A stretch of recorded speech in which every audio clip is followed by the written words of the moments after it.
नमस्कार दोस्तों, एक बार फिर से स्वागत है आप लोगों का कीपल एक्सपीडिशंस में। तो गाइज़, आज का जो व्लॉग होने वाला है वो बहुत ज़्यादा इंपॉर्टेंट होने वाला है उन लोगों के लिए जो प्लान कर रहे हैं अभी विंटर्स में, खासकर पहाड़ों पे आने की। चाहे वो हिमाचल हो, उत्तराखंड हो या कश्मीर हो, कहीं भी जाओ, अगर आप स्नोफॉल के लिए जाना चाहते हैं तो आज का व्लॉग आपके लिए बहुत ज़्यादा स्पेशल होने वाला है। तो बिना टाइम वेस्ट किए करते हैं व्लॉग स्टार्ट। तो गाइज़, वैसे आपने थंबनेल देख ही लिया होगा कि कुछ एक गलतियां जो मैक्सिमम टूरिस्ट करते हैं पहाड़ों में आके, और ख़ासकर अब सर्दियों में आके, जो कि उनकी जान तक ले सकता है। जी हाँ, बिल्कुल सही सुना है। तो बस वही कुछ एक इम्पॉर्टेंट पॉइंट्स है जो आपको बताने हैं, जिसके कारण आप अपने सेहत को भी ठीक रख सकते हैं और अपनी जान भी बचा सकते हैं।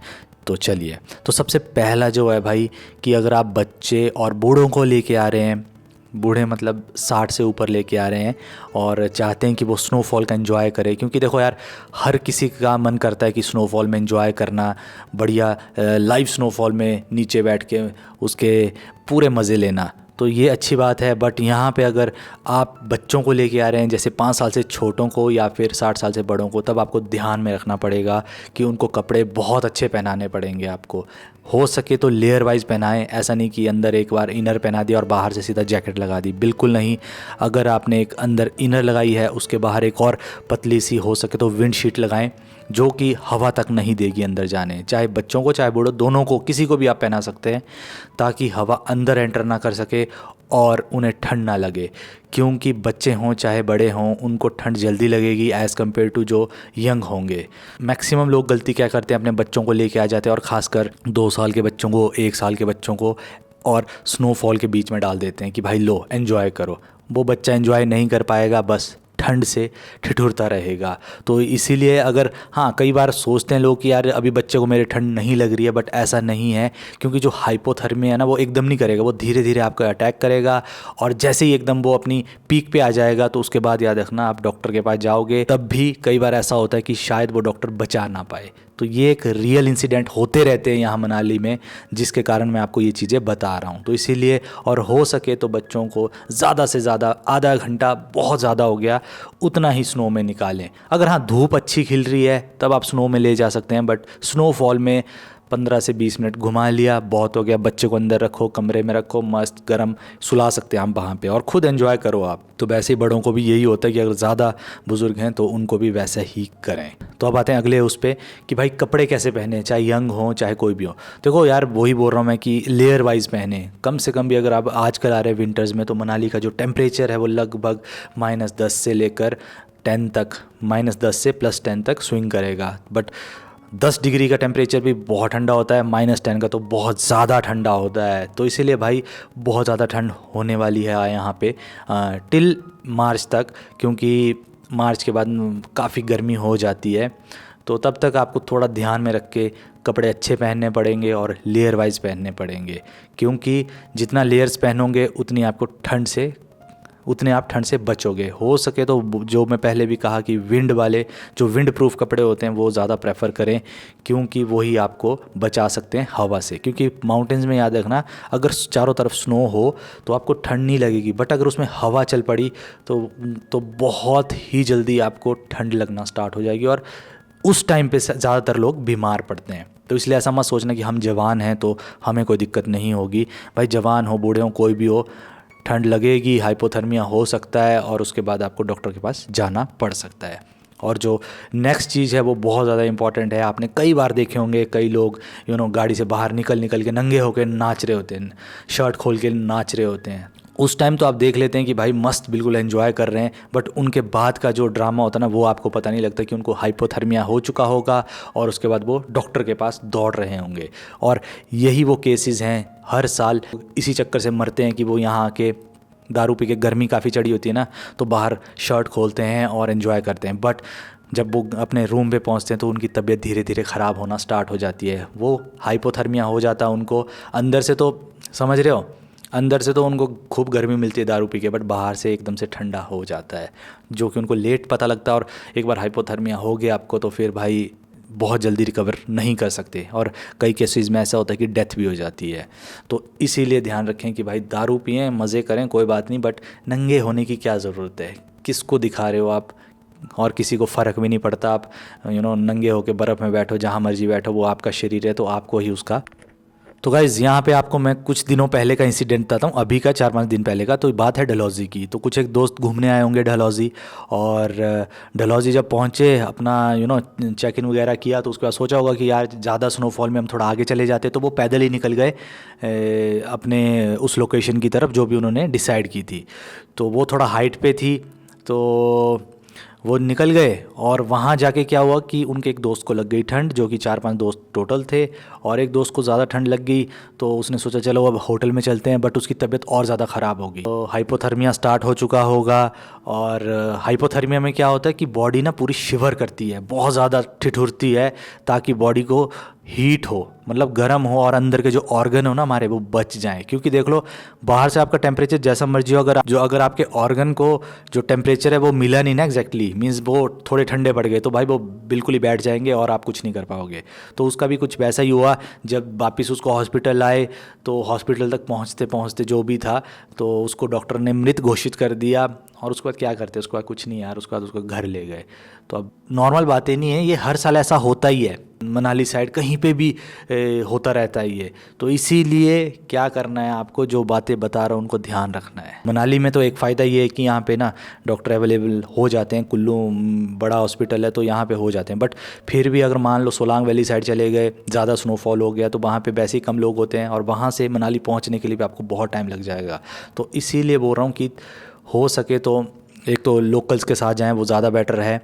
और दूसरी बात ये है कि अपना ध्यान रखें, फालतू में कुछ दिखाने के लिए, और ख़ासकर ये सोशल मीडिया के लिए ना बेवकूफ़ ना बने। ना सोशल मीडिया पे देख के कि भाई वो बंदा कर रहा है, क्योंकि कईयों को देख रहे होंगे कि यार इस बंदे ने अपनी शर्ट खोली है, मैं भी यही करूँगा, ये बंदा यहाँ पे ऐसा कर रहा है, मैं भी यही करूँगा। तो यहाँ पे एक बात बहुत इंपॉर्टेंट है कि सबका शरीर भी अपना होता है, उसकी स्ट्रेंथ अपनी होती है। किसी को गर्मी ज़्यादा सहन नहीं होती, किसी को ठंड सहन नहीं होती। बस किसी और को देख के अपने डिसीज़न ना ले, क्योंकि आपने कभी क्या लोकल्स को देखा है कि भाई वो शर्ट खोल के बैठे हैं या कुछ नहीं, ना उनको पता है कि ये स्नो जितनी अच्छी है वो इतनी जानलेवा है। तो इसीलिए आराम से घूमें, बिंदास होके घूमें, बट आपको तैयारियां तो करनी पड़ेंगी फुल।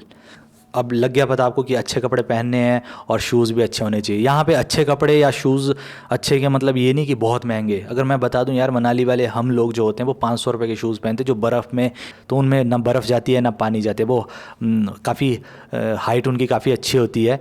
तो वो वाली शूज़ ले सकते हैं, मनाली में मिल जाएंगे आपको 500 रुपये के, 600 रुपये के मिल जाएंगे मैक्सिमम। तो उसके अंदर मोटी सी सॉक्स पहनो और दौड़ लो बर्फ़ में।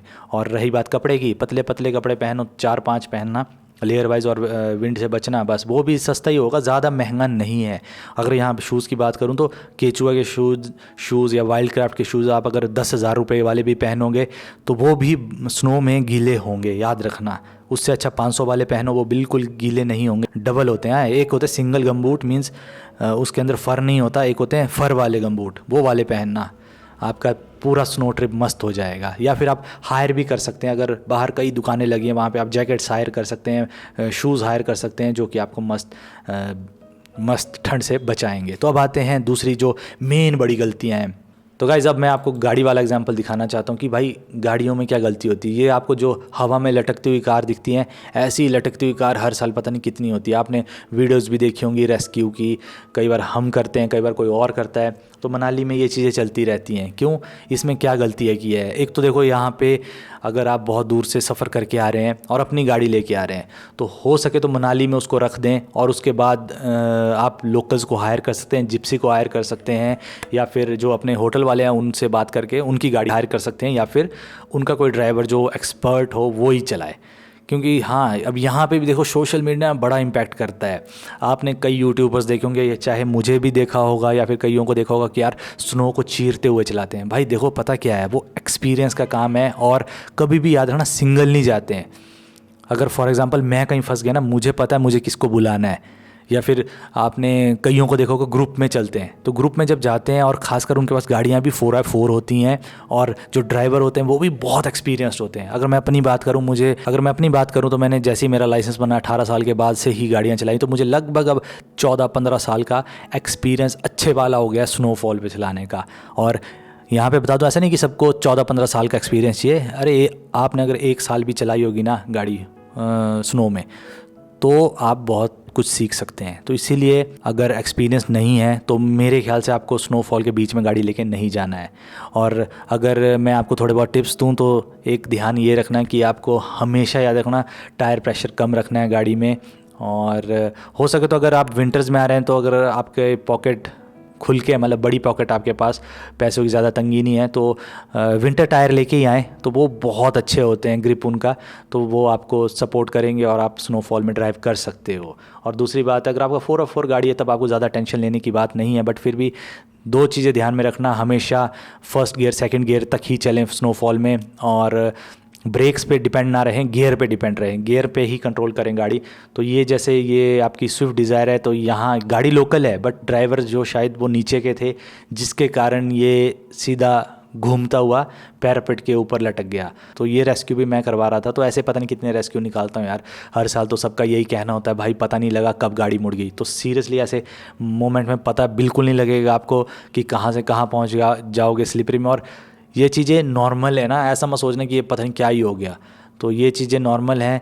और हो सके तो जब बर्फ़बारी ज़्यादा हो और उसके अगले दिन आप सोच रहे हैं कि धूप में कितना मस्त है ना, अब हम जा सकते हैं घूमने फिरने, हमारी गाड़ी बढ़िया चलेगी, तब आपको ज़्यादा रिस्क होता है तब, क्योंकि जो रात को स्नो होती है वो पिघलती है सुबह तक और फिर वो ब्लैक आइस में कन्वर्ट हो जाती है, वो सबसे ज़्यादा गंदी होती है। वहाँ पे तो भाई 4x4 गाड़ियाँ भी काम नहीं करती हैं। तो ये ध्यान बिल्कुल रखना। अदरवाइज़ जो ये आपको गाड़ी दिखाई दे रहा है कि भाई खाई में गिरने से बच गई, इसमें 3-4 लोग थे तो वो भी सीधा खाई में चले जाते, क्या फ़ायदा। तो गाड़ियों के लिए एक और टिप्स, अगर आपके पास पैसे ज़्यादा हैं तो आप विंटर्स टायर ले सकते हैं या फिर चेन्स ले सकते हैं। अगर आपको चेन होगी, स्नो चेन्स होगी, तब आपको कोई दिक्कत नहीं होगी, आपको बहुत ज़्यादा अच्छा ट्रैक्शन मिलेगा और आप आगे तक कहीं भी जहाँ स्नोफॉल हो रहा है वहाँ तक गाड़ी ले जा सकते हैं। इवन फ्रंट व्हील ड्राइव को भी ले जा सकते हैं, बट स्नो चेन्स आपके पास होनी चाहिए। अगर आपका 4x4 है तब भी आपके पास टायर्स अच्छे होने चाहिए। अगर आप सोच रहे हैं कि मेरे नॉर्मल टायर हैं, समर्स टायर हैं, तो वो बिल्कुल काम नहीं करेंगे, वो भी याद रखना स्लिप करेंगे। और 4x4 गाड़ियों के भी एक्सीडेंट होते हैं और वो भी खाई में जाती हैं स्नोफॉल के टाइम पे। तो टायर्स याद रखना, क्योंकि कभी भी आप हिमाचल आओ तो याद रखना सबसे पहले हिमाचल के जो लोग गाड़ियाँ होती हैं ना 4x4, उनके टायर्स देख लेना। उनके जो गुड़ियाँ होती हैं वो इतनी बड़ी बड़ी होती हैं कि वो बढ़िया स्नोफॉल में चलेंगी और लगभग नए टायर होते हैं। कोई भी ऐसे गंजे टायर के साथ चलाएगा तो उसको पता ही है कि बहुत दिक्कत आएगी अगर मैं इन टायर के साथ चलूँगा। तो इसलिए टायर्स अच्छे होना बहुत ज़्यादा ज़रूरी है, सबसे ज़्यादा ज़रूरी है। आपके पास चाहे कम पावरफुल गाड़ी हो चाहे ज़्यादा पावरफुल गाड़ी, उससे कोई फ़र्क नहीं पड़ता, बट टायर अच्छे होने चाहिए। अगर टायर से ग्रिप नहीं मिला तो कोई फ़ायदा नहीं होगा आपको स्नोफॉल में आके।